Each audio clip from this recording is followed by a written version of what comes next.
রাসূলের উপরে এত আক্রমণ, বৃষ্টির মতো পাথর মেরে রাসূলকে রক্তাক্ত করে ফেলেছে তায়েফের কাফেরের সন্তানেরা।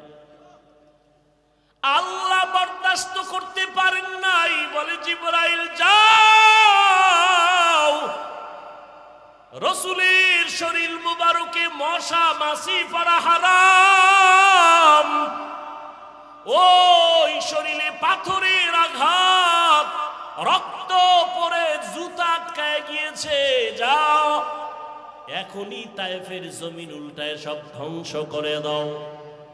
জিবরাইল এসে নবীকে বলেন, ও নবী একটু অর্ডার দেন, তায়েফবাসীকে ধ্বংস করে দেই। নবী বলেন, খবরদার তায়েফের বেঈমানের মারিও না রে জিবরাইল, ওরা আমাকে চিনে না, আমি ইয়তীম,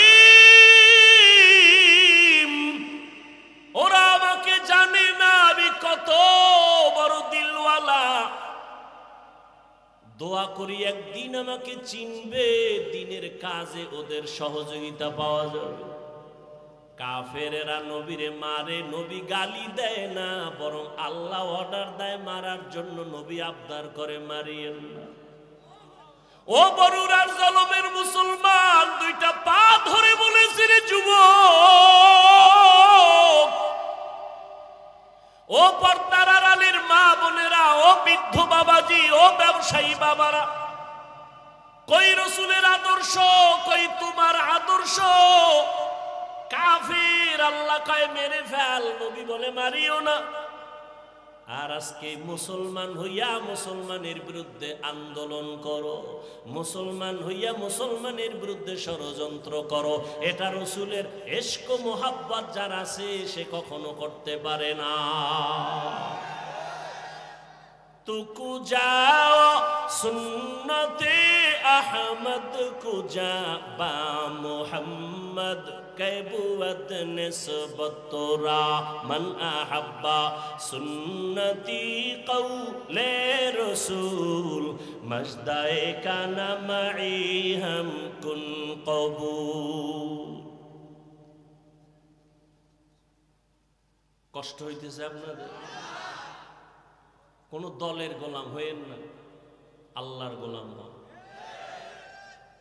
কোন ব্যক্তির আদর্শের গোলাম হয়েন না, রাসূলের আদর্শের গোলাম হন। কার আদর্শ? রাসূলের আদর্শ থেকে দামি কোন আদর্শ কারো কাছে আছে? রহমতের নবীর আদর্শ কত সুন্দর! রহমতের নবীর আদর্শ সারা জমিনে কোনোদিন শান্তি আসবে না। নবীর আদর্শ, জবানের হেফাজত করো, কাউকে গালি দিবা না। কেন? আমার নবীর হায়াতে কোনোদিন কাউকে একটা গালি দেন নাই।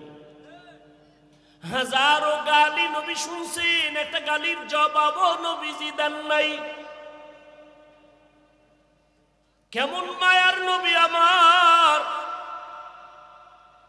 রহমতের নবী দুটো চোখ মোবারক গরম করে কারো দিকে রাগে তাকান নাই। কারণ রহমতের নবী যদি চোখ গরম করে তাকায়, লোকটা জাগায় আগুনের মতো পুড়িয়া ছাই হয়ে যাবে। রাসূলের চোখের পাওয়ারের অ্যাকশন এত বেশি। নবী গালি দিবেন দূরের কথা, গালির জবাবও দুই চোখ দিয়ে কোনো দিকে তাকায় গরম ভাবে তাকান নাই। যদি তাকায় সে পুড়িয়া যাবে। ও ভাই, চোখ কান খোলা, আপনাদের দেশের পরিস্থিতি, দুনিয়ার পরিস্থিতি সব দেখতেছেন। আজকে সব বিধর্মী একদিকে যাচ্ছে, মুসলমানদের উপরে নিষ্পেষণ, অত্যাচার, জুলুম। এ জমিন থেকে শুধু টার্গেট মুসলমানকে ধ্বংস করা। ফিলিস্তিনের জমিনে মুসলমানের অপরাধ কি? আসামের মুসলমানের কি অপরাধ? কাশ্মীরের মুসলমানের কি অন্যায়? কোন অপরাধ নাই। সব বিধর্মী এক হয়েছে। ওদের বাহাদুরি টিকাইয়া রাখার জন্য ইসলাম বাধা। দুর্নীতিবাজের দুর্নীতির পথ পরিচালনার ক্ষেত্রে ইসলাম বাধা। চোরের জন্য চুরির পথে ইসলাম বাধা। জালেমের জুলুম করার পথে ইসলাম বাধা। এজন্য সব চোর, ডাকাত, দুর্নীতিবাজ, চাঁদাবাজ আর ধান্দাবাজ এরা ইসলাম চায় না। ইসলাম, অথচ মাইকেল বলবে ইসলাম শান্তির ধর্ম, সে মানে না। কেন? ওরা জানে আসলেই ইসলাম শান্তির ধর্ম, মানলে আমাদের স্বার্থ মতো চুরি করা যাবে না, দুর্নীতি করা যাবে না। এই জন্য ইসলামের জিকির করে কিন্তু ফিকির নাই, মানে না। রসুলের থেকে সুন্দর আদর্শ কারো কাছে আছে? থাকলে বলেন আমি হাফিজুর রহমান ঘোষণা দিলাম, রসুলের থেকে যদি আরো সুন্দর আদর্শ কারো কাছে থাকে আমি সেইটা নিব, রসুলেরটা বাদ দিব। বলেন রসুলের থেকে আর সুন্দর আদর্শ কারো কাছে আছে?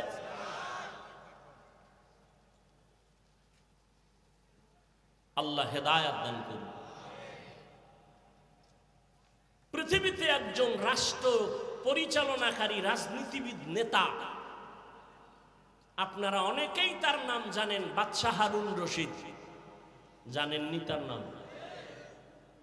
তিনি একদিকে রাষ্ট্র পরিচালনা করেন, রাজনীতিবিদ নেতা, অন্যদিকে আল্লাহ পাকের প্রিয় এক বুজুর্গ, আল্লাহর ওলি গোলাম।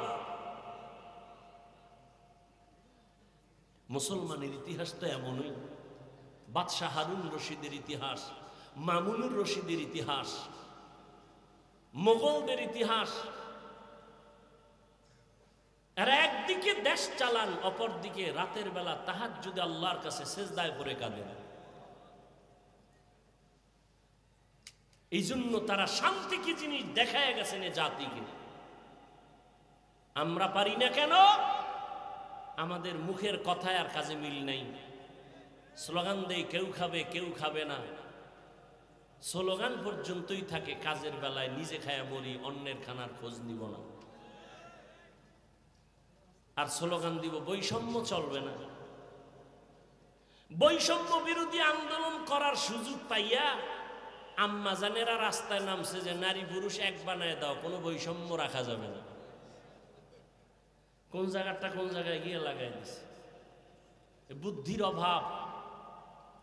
আবার কিছু চালাক এরা এদের সাথে তাল মিলায় বলে ইসলাম নারীর অধিকার দেয়নি,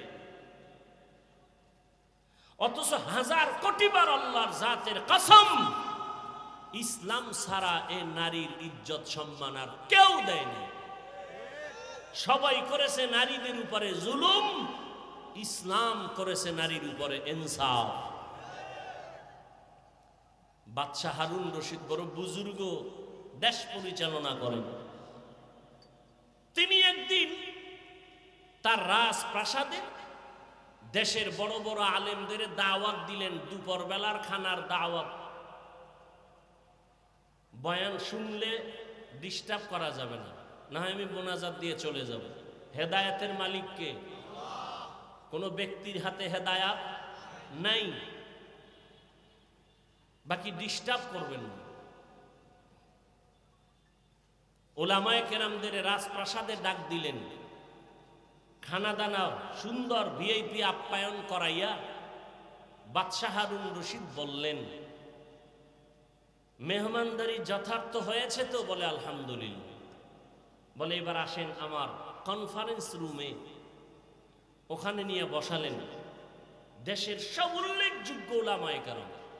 বাদশাহ হারুন রশিদ সিংহাসনে বসে বললেন, আমি যে আপনাদের ডাকছি আমার মনের একটা কঠিন প্রশ্নের জবাব নেওয়ার জন্য। বলে তাই? বলে হ্যাঁ।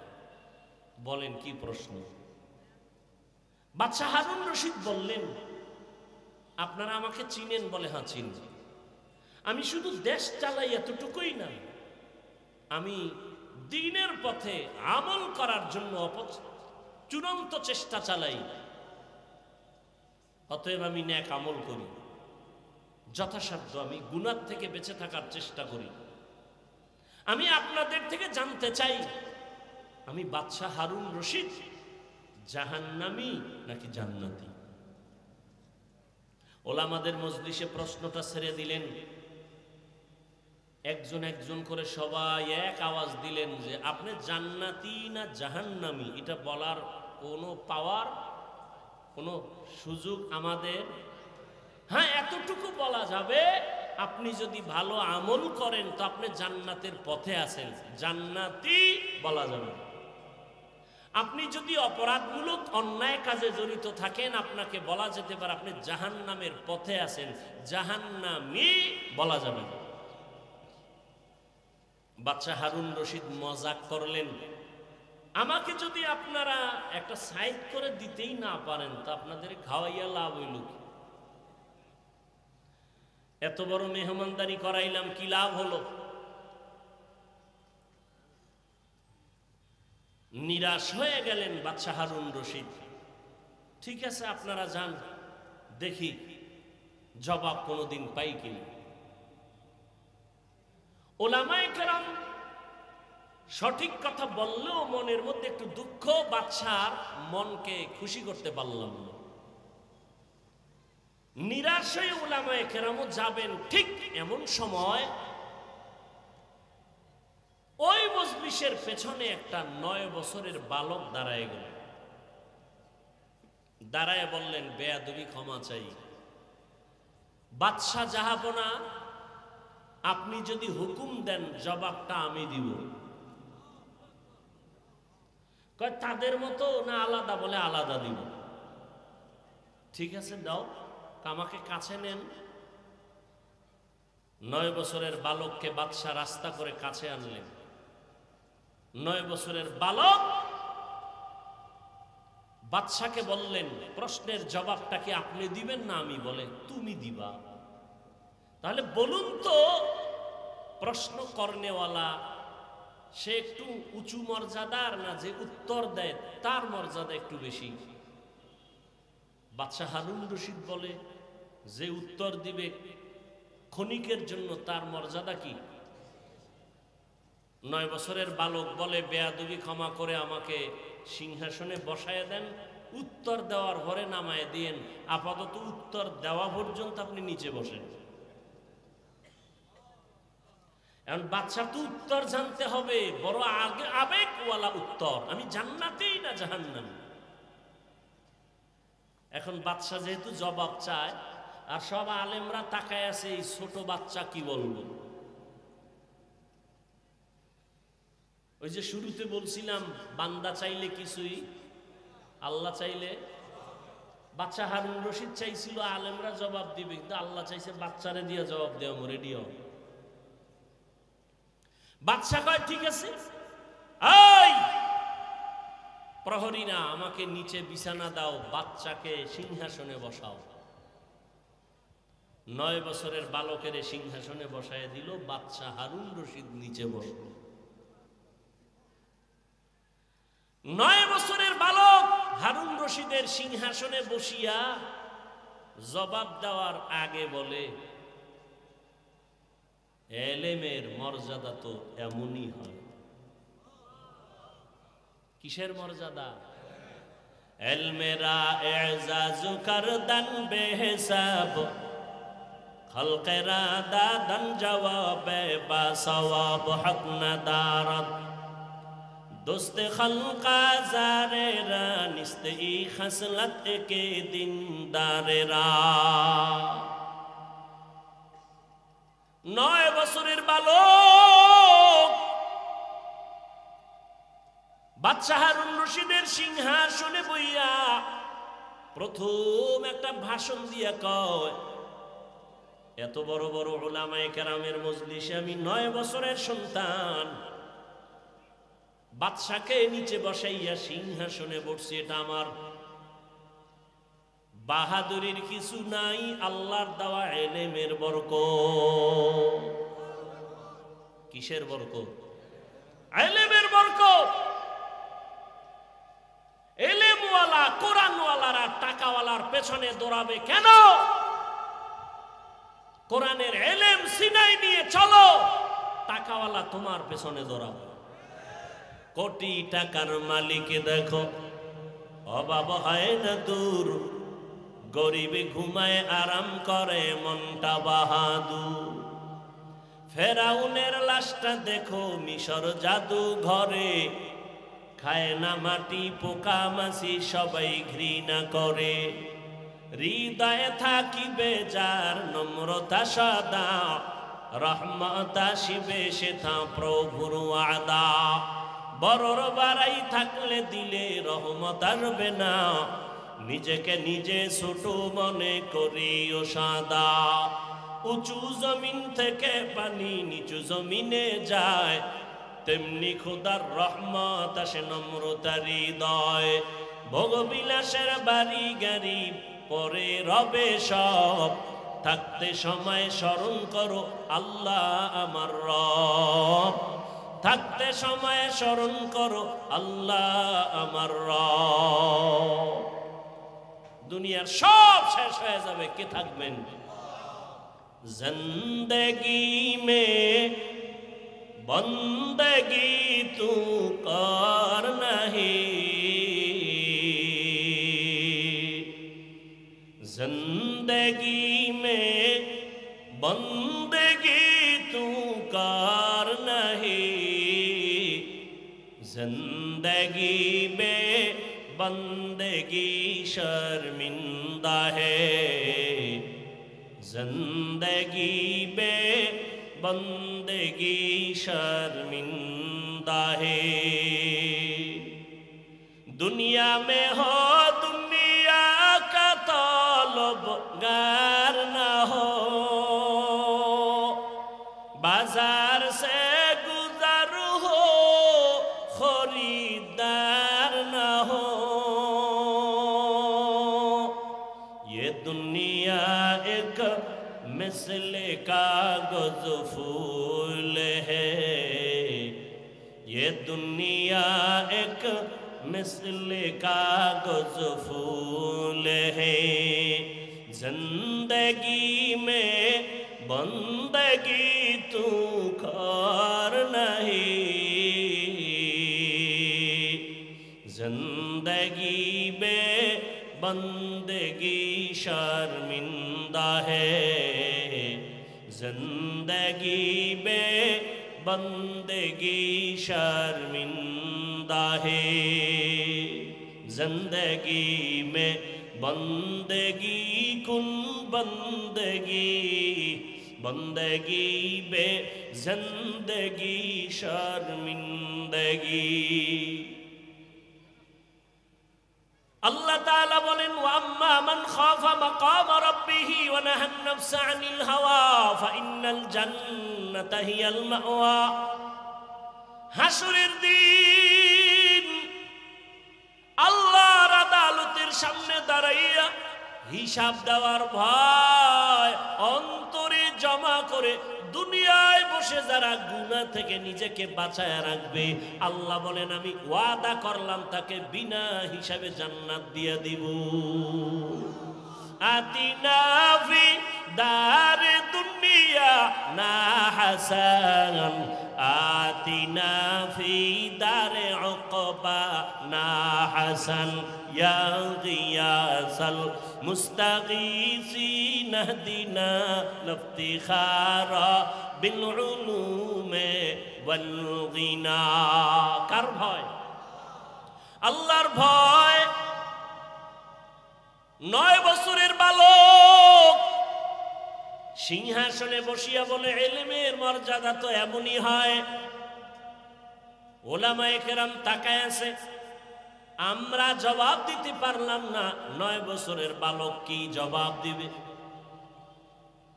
9 বছরের বালক ডেকে বলে বাদশাহ আপনার প্রশ্নটা আবার রিপিট করেন।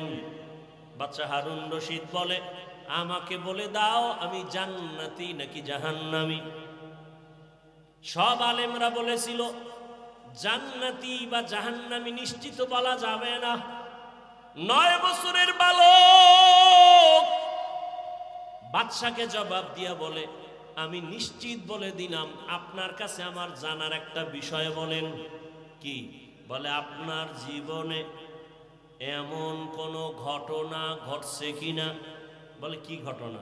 বলে আপনার জীবনে আপনার সামনে সুন্দরী রূপসী রমণী দাঁড়ানো,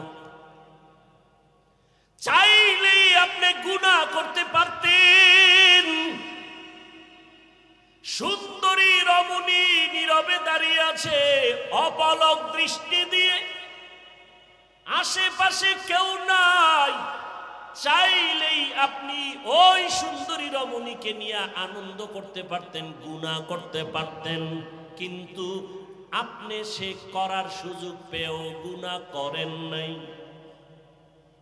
এমন কোন ঘটনা জীবনে হয়েছে কিনা বলেন? বাচ্চা হারুন রশিদ বলেন, আল্লাহর জাতের কসম, এরকম ঘটনা একবার আর দুবার না, বারবার আমার সামনে কত সুন্দরী, কত রূপসী, সুদর্শন, কত রমণী দাঁড়ানো, আমি চাইলেই গুনাহ করতে পারতাম। বারবার এরকম সুযোগ এসেছে, কিন্তু আমি গুনাহ করি নাই আল্লাহর আযাবের ভয়। 9 বছরের বালক বলে, আল্লাহর উপরে ভরসা করে আমি বললাম, আপনি নিশ্চিত জান্নাতি।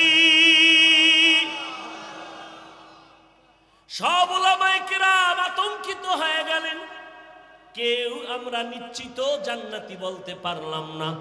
তুমি বললা তার দলিল দাও।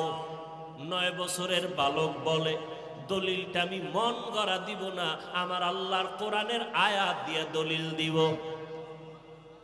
দাও দলিল। বাচ্চা বলে, দলিল নাও। ওয়া আম্মা মান খাফা মাকাম রাব্বিহি ওয়া নাহান নাফসা আনিল হাওয়া ফাইন্নাল জান্নাতা হিয়াল মাওয়া। হর কে দারাত খাউফে হকদার দিল মাদাম জান্নাতুল মাওয়া দেহাদ উরা মাকাম জুজবা হকচি জে মাখাজ ইনসো জা ফজলে উআ মস্তে দর জুমলা জাহা।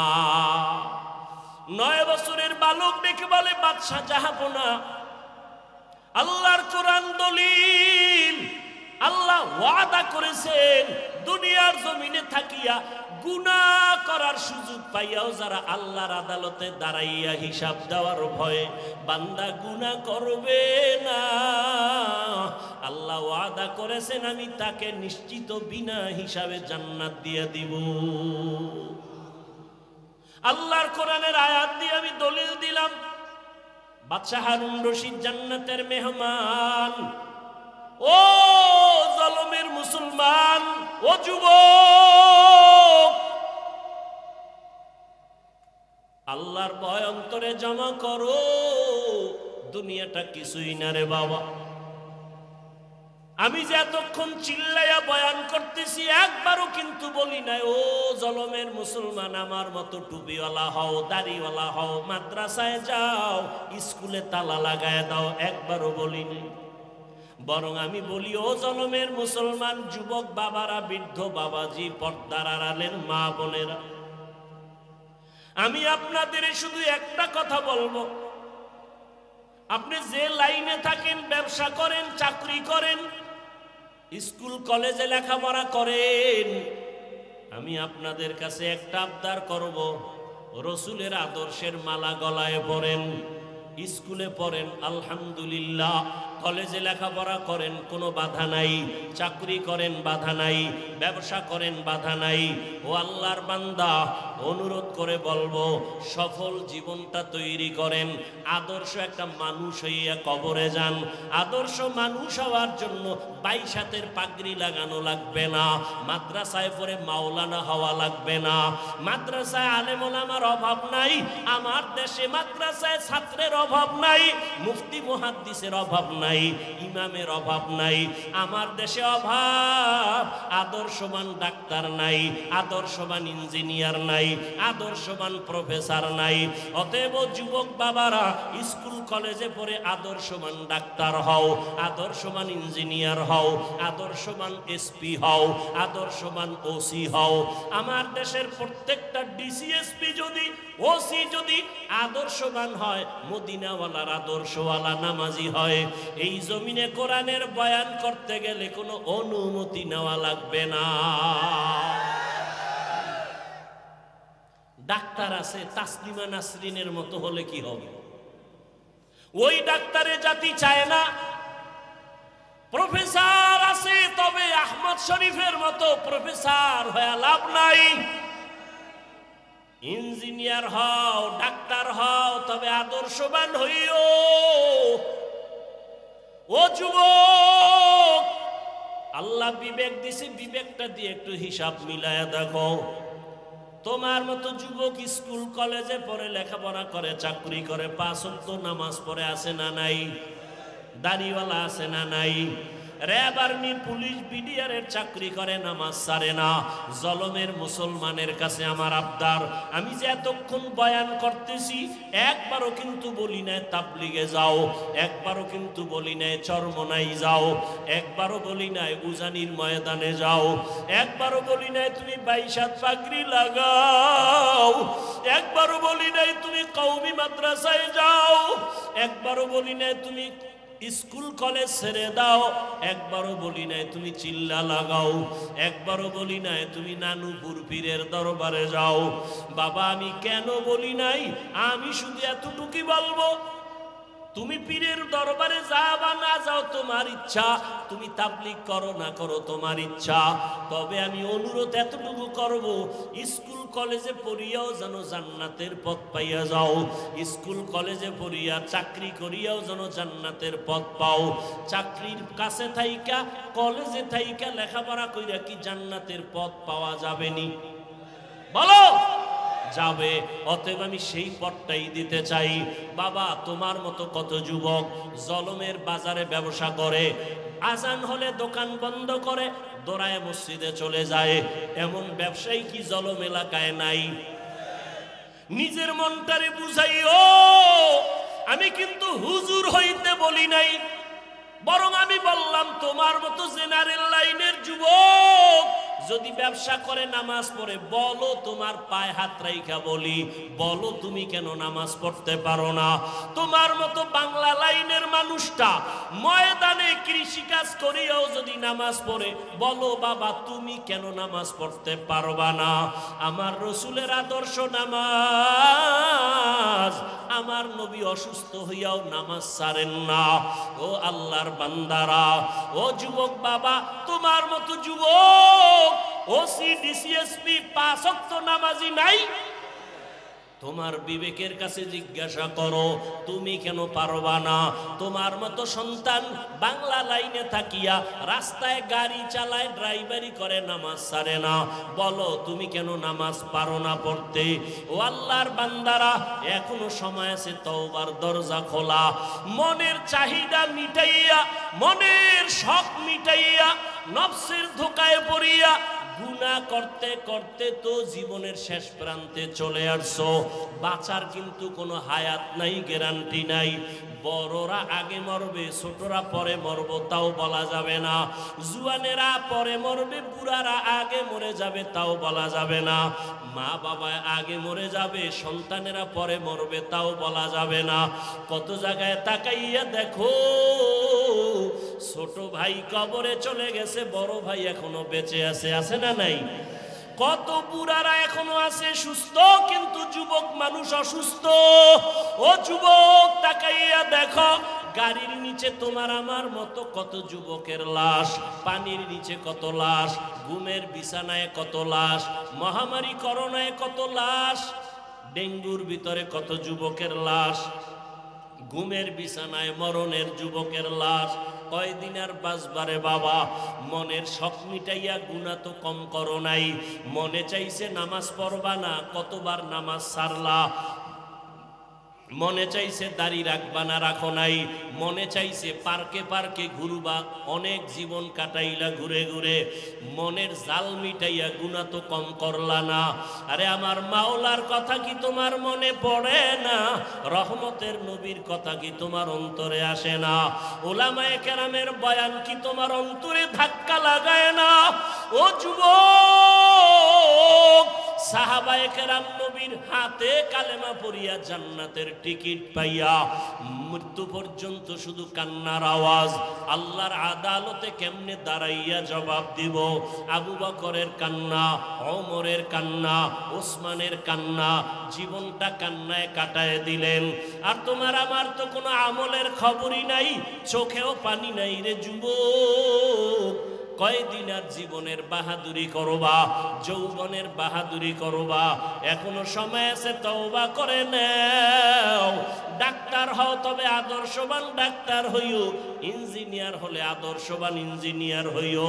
বলবা হাফিজ ভাই, আদর্শবান ডাক্তার হওয়ার জন্য কি করতে হবে? ভালো করে মনে রাখবা, তিনটা জায়গায় বেয়াদবি করা যাবে না। যদি করো তো জীবনে ডাক্তার হতে পারবা, আদর্শবান হতে পারবা না। ইঞ্জিনিয়ার হতে পারবা, আদর্শবান হতে পারবা না। এক নাম্বার জায়গা, মা বাবার সাথে বেয়াদবি করা যাবে না।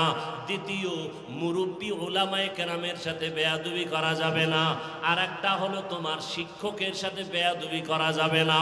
এই তিন জায়গায় যদি বেয়াদবি করো, আল্লাহর কসম আদর্শবান হতে পারবা না, সম্মান জীবনে আসবে না, বরং মরণের আগে তোমার পতন শুরু হয়ে যাবে। মা বাবার সাথে যদি বেয়াদবি করো, মরার আগেই তোর বিছানায় পড়ে পঙ্গু হয়ে যাবি। যদি শিক্ষকের সাথে বেয়াদবি করো, আর শিক্ষক যদি কষ্ট পায় একটা নিঃশ্বাস ফেলে দেয়, মরার আগে জীবন ধ্বংস হয়ে যাবে। মুরব্বী ওলামায়ে কেরামের অন্তরে যদি কষ্ট দিয়া চলো, জীবনটা মরণের আগে ব্যাহত হয়ে যাবে। এই জন্য তিন জায়গায় বেয়াদবি করা যাবে না। ও পর্দার আড়ালের আম্মা জানেরা, বোনেরা, আপনার মতো কত মা কত বোন এই এলাকায় এখনো আছে, নামাজ ছাড়ে না, বেপর্দায় চলে না, সন্তানটাকে আদর্শওয়ালা বানানোর চেষ্টা করে, স্বামীর মাল হেফাজত করে, খেয়ানত করে না, মোবাইলে সময় নষ্ট করে না। ও আম্মা জানেরা, আপনাদের এই সন্তানদের যত বয়ান করলাম, এই বয়ানগুলো কাজে লাগানোর জন্য আপনাদের মেহনত আর দোয়া লাগবে। কারণ আপনাদের দোয়া ছাড়া সন্তানের জীবনে সফলতা আসবে না। মা বাবার চোখের পানি আর দোয়া সন্তানের সফলতার চাবি। মা বাবার চোখের পানি আর দোয়া না থাকলে আমি এই চেয়ারে বসতে পারতাম না। মা বাবার চোখের পানি দোয়া না থাকলে তুমিও লেখাপড়ায় ভালো নাম্বার পাইতা না, চাকরি করতে পারতা না, তোমার বাড়ি গাড়িও হতো না, সম্মানের চেয়ারও পাইতা না। ওই মা বাবার দোয়া নাও। ও পর্দার আড়ালের আম্মা জানেরা, আপনার মতো কত মা কত বোন পর্দা করে, স্বামীর মাল হেফাজত করে, নামাজ পড়ে, আপনারা কেন পারবেন না? আপনাদের এত সম্মান আল্লাহ দান করেছেন। আপনারা নবীদের মায়ের মতো দামি মা, সাহাবায়ে কেরামদের মায়ের মতো দামি মা, খাদিজা রাদিয়াল্লাহু আনহার মতো দামি নারী। আপনারা তো আয়েশা রাদিয়াল্লাহু আনহার মতো দামি নারী। আপনারা তো ফাতেমা রাদিয়াল্লাহু আনহার মতো দামি নারী। আপনারা তো ইসমাইল নবীর মা হাজেরা আলাইহিস সালামের মতো দামি নারী। আপনারা তো ঈসা নবীর মা মারিয়াম আলাইহিস সালামের মতো দামি নারী। এই দুনিয়াতে আল্লাহর এক বড় দুশমন ছিল ফেরাউন। জানেননি তার স্ত্রীর নাম কি? আসিয়া। এত বড় বেঈমান ফেরাউনের স্ত্রী আসিয়া কি আল্লাহকে এতটা আপন করে নিলেন। ফেরাউন এত বড় বেঈমান, অথচ তার ঘরে থেকে আসিয়া আল্লাহকে মোহাব্বতের বন্ধনে নিয়া এমন দামি হয়ে গেলেন। রহমতের নবী বলেন, কিয়ামতের ময়দানে জান্নাতে আসিয়ার সাথে আমি মুহাম্মদের সাথে বিবাহ হয়ে যাবে। ও পর্দার আড়ালের আম্মা জান, এখনো সময় আছে, তওবা করে নেন। দুনিয়াটা কিছুই না। ওই সন্তানটাকে আদর্শওয়ালা মানুষ বানায় যান। ডাক্তার হবে আদর্শওয়ালা, কোরআন পড়নেওয়ালা, নামাজি যখন হবে, ডাক্তারি করবে, নামাজ ছাড়বে না, মা বাবার জন্য দোয়া করতে ভুলবে না। ও পর্দার আড়ালের আম্মা জানেরা, এখনো সময় আছে, তওবা করেন। ও বৃদ্ধ বাবাজিরা সময় আছে তওবা করে নেন। আপনার মতো কত বুড়ারা মসজিদে গিয়া নামাজ আদায় করে, আপনারা কেন পারবেন না? জীবনে যত নামাজ ছাড়িয়ে দিলেন, বেপরদায় চললেন, আমার আল্লাহ এখনো তওবার দরজা দিয়া ডাকতেছেন। ও আল্লাহর বান্দারা, আজকে আল্লাহর দেওয়া নিয়ামত, পানি, বাতাস, সূর্যের আলো, চাঁদের আলো, সব আল্লাহর দেওয়া নিয়ামত খাইয়া আল্লাহর সাথে নাফরমানি করেন। শাস্তিটা বড় কঠিন, কিন্তু চিন্তা করছেননি যেই শাস্তির ভয়ে রহমতের নবীও কান্না করতেছেন রুমের মধ্যে বসিয়া। আম্মা জান আয়েশা রাদিয়াল্লাহু আনহা রহমতের নবীর কান্না দেখে বলেন, ইয়া রাসূলুল্লাহ, আপনি আমার রুমে বসে কান্না করেন কেন? আমি আয়েশার কোনো বেয়াদবির কারণে নাকি? নবী বলেন, না আয়েশা, তোমার কোনো বেয়াদবি না। নবী বলেন, তো আম্মাজান বলেন, কাদার কারণ কি? রহমতের নবী বলেন, ও আয়েশা, আমার উম্মতের নিয়ে চিন্তা করি, হাসরের ময়দানে আমার উম্মতের উপায় কি হবে? কিয়ামতের ময়দান বড় ভয়ঙ্কর হবে। আম্মাজান বলেন, নবী কেমন ভয়ঙ্কর? ও জলমের মুসলমান বাবারা, পর্দার আড়ালের মা বোনেরা, রহমতের নবী বলেন, ও আয়েশা, হাসরের ময়দানে মানুষগুলো সব উলঙ্গ দাঁড়াবে, নারীরাও উলঙ্গ, পুরুষেরাও উলঙ্গ দাঁড়াবে। সূর্যটা মাথার উপরে চলে আসবে, সূর্যের গরমে গুনাহগারের মাথার মগজগুলো ভাতের মারের মতো ফুটবে। ওদিকে জাহান্নামের আওয়াজ, জমিনটা থরথর করে কেঁপে উঠবে। আমার আল্লাহ রাগ হয়ে বলবেন, লিমানিল মুলকুল ইয়াউম লিল্লাহিল ওয়াহিদিল কাহ্হার। আল্লাহ রাগ হয়ে যাবেন, মানুষগুলো পাগলের মতো হবে। ও আয়েশা, এতটা ভয়ঙ্কর হবে হাসরের মাঠ, আল্লাহর আদালতে কেউ দাঁড়াবার সাহসী পাবে না।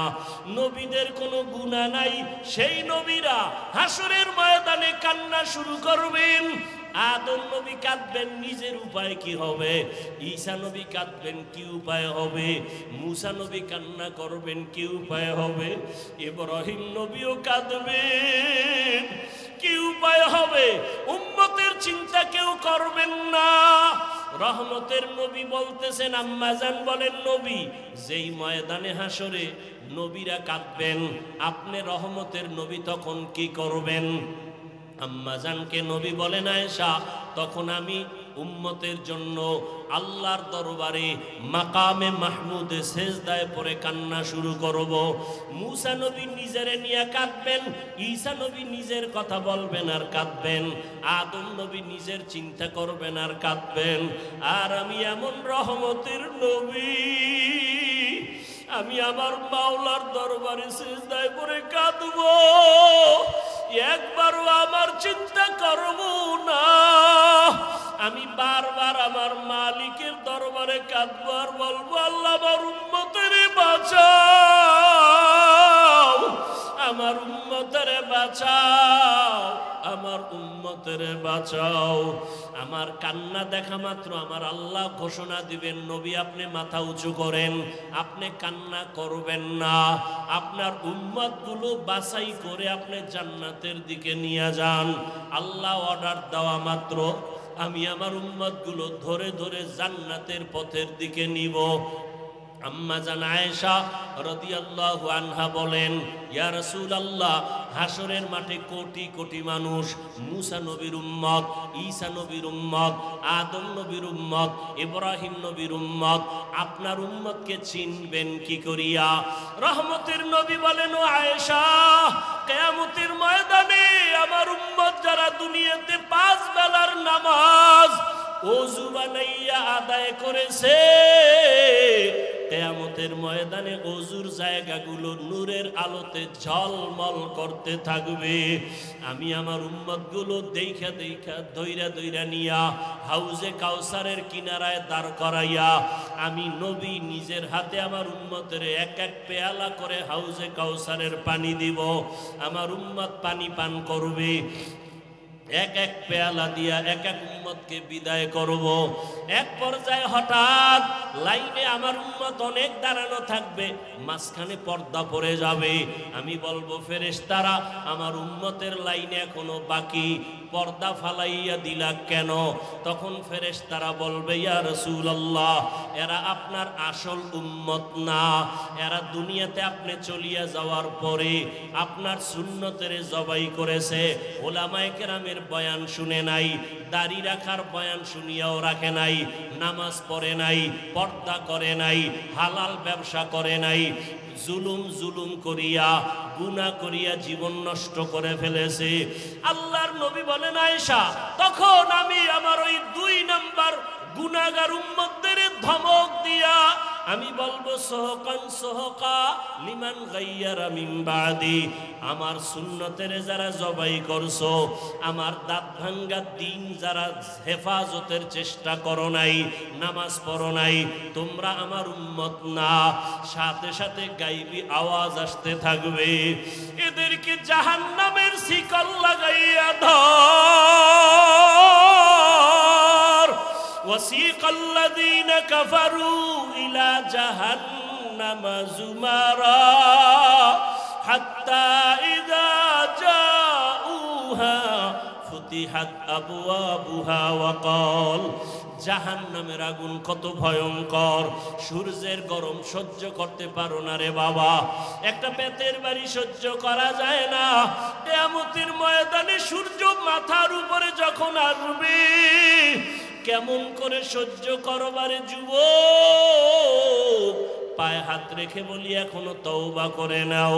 জীবনে তো দাড়ি কম কাটো নাই, বেপরদায় কম চলো নাই, জীবনে তো গুনাহ কম করো নাই, আর কত মরণের ভয় কি অন্তরে আসে না? এখনো যদি তওবার নিয়ত থাকে তওবা করো, মনে মনে আমার আল্লাহকে ডাকো, হে মালিক। এই ময়দানে মনে হয় আমার মতো গুনাহগার আর কেউ নাই। আমার মা বাবা কেউ জানে না আমি কত বড় গুনাহগার, আমার স্ত্রী জানে না আমি বড় অপরাধী, আমার সন্তান জানে না আমি কত বড় অন্যায়কারী। ও আল্লাহ, তুমি জানো আমার হাতের দ্বারা কত গুনাহ করেছি। ও আল্লাহ, তুমি জানো আমার চোখের দ্বারা কত গুনাহ করেছি। ও আল্লাহ, তুমি জানো আমি জবানের দ্বারা কত গুনাহ করেছি। ও আল্লাহ, তুমি তো জানো অন্ধকারে বসিয়া বাতি বন্ধ করিয়া কত গুনাহ করেছি। মনে হয় জানো গুনার কারণে আমার হাত না পাক, আমার চোখ না পাক, আমার জিহ্বা না পাক, আমার অন্তর না পাক। ও আল্লাহ, জানি না কোন দিন আজরাইল হাজির হইয়া যায়, কোন দিন জানি আমার সন্তান থুইয়া কবরে যায়। আরে আজরাইল আসলে আমার সন্তানেরা আব্বু আব্বু বলিয়া ডাকবে, আমার জবানে আর আওয়াজ হবে না। আমার মা বলবে, আমার সন্তান আর আওয়াজ দেওয়া যাবে না। আজকে বলি আমার বাড়ি, আমার গাড়ি, আমার টাকা, আমার কিছুই তো আমার না। সাদা কাপনে প্যাকেট বানাইয়া ওই বাগানে রাখিয়া সবাই চলিয়া যাবে। আজকে আমার ডাইনে বামে সামনে পেছনে কত ভক্ত, কত বন্ধু। মরণটা যখন হবে কেউ নাই, কেউ নাই, কেউ নাই, অন্ধকার আর অন্ধকার আর অন্ধকার। ও আল্লাহ, তুমি ছাড়া আমার কেউ থাকবে না, তোমাকে না নিয়ে আর কবরে যাব না। ও আল্লাহ, শয়তানের ধোকায় পড়ে বহু অন্যায় করেছি, আজকে তওবা করে নিলাম, আর গুনাহ করব না, নামাজ ছাড়ব না, বেপরদায় চলব না, দাড়ি কাটবো না, মা বাবার সাথে বেয়াদবি করব না, ওলামায়ে কেরামের দোয়া নিয়া নবীজির আদর্শ মতো চলবো, শিক্ষকের দোয়া নিয়ে চলবো, মুরব্বীদের দোয়া নিয়ে চলবো, মা বাবার দোয়া নিয়ে চলবো। ও আল্লাহর বান্দারা, জানি নাই ময়দানে কারা ইয়াতীম। কোন বান্দা এখানে আসো বাবা নাই, কে জানি আসো মাও নাই। ওরে যার বাবা নাই তার দোয়ার দরওয়াজা একটা বন্ধ, যার মা নাই তার দোয়ার দরওয়াজা দুটোটাই বন্ধ। ওই মা বাবার জন্য দোয়া করো, চোখের পানি ছাড়ো। কান্না যদি না আসে কান্নাওয়ালার কাছে গিয়া দোয়া চাও, কান্নাওয়ালার দোয়া খালি ফেরত যাবে না। ও আমার যুবক বাবারা, মায়েরে কত কষ্ট দিয়েছো, আজকে কত মানুষ মোনাজাতে কান্না করে, তোমার চোখে কেন পানি নাই? গুনার কারণে বুঝি আল্লাহ বেজার হয়ে গেল। তাড়াতাড়ি বাসায় যাইয়া মায়ের থেকে ক্ষমা নাও। মা যদি বাঁচিয়া থাকে ঘরে গিয়া বলবা, মা জীবনে কত বেয়াদবি করেছি, আজকে বোধহয় তুমি আমার উপরে রাগ করে আসো, এ কারণে ময়দানে চোখে পানি আসলো না। মা আমি তওবা করে আসছি, আর বেয়াদবি করব না। তুমি আমাকে মাথায় হাত দিয়া দোয়া করে দাও। যদি মাকে বলতে পারো, দেখবা মায়ের চোখে পানি চলে আসবে। মা ডাক দিয়া বলবে, আরশে আজিমের মালিক, আমার কলিজার সন্তানটাকে তুমি মাফ করে দাও। আমি মা দোয়া করি, ওকে কবুল করে নাও।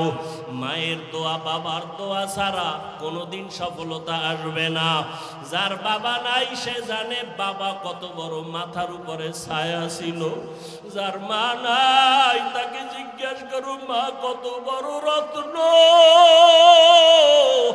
ওই মায়েরে যারা কষ্ট দিয়ে কাঁদাইছো, কপাল পুড়িয়ে গেছি। ওই বাবার সাথে যারা বেয়াদবি করেছো, কপাল বুঝি পুড়িয়ে গেছে। এখনো সময় আছে, তওবা করে নাও। মনে মনে আল্লাহরে বলো, আল্লাহ আর গুনাহ করব না, বেয়াদবি করব না, নামাজ ছাড়ব না, দাড়ি কাটবো না, বেপরদায় চলবো না। মা বাবার দোয়া নিয়া, শিক্ষকের দোয়া নিয়া, ওলামায়ে কেরামের দোয়া নিয়া নবীর আদর্শ মেনে চলবো। আল্লাহ সবাইকে তওবাওয়ালা জীবন দান করেন। আলহামদুলিল্লাহি রাব্বিল আলামিন, ওয়াসসালাতু ওয়াসসালামু আলা সাইয়্যিদিল আম্বিয়া ওয়াল মুরসালিন ওয়া আলা আলিহি ওয়া আসহাবিহি আজমাইন। ইয়া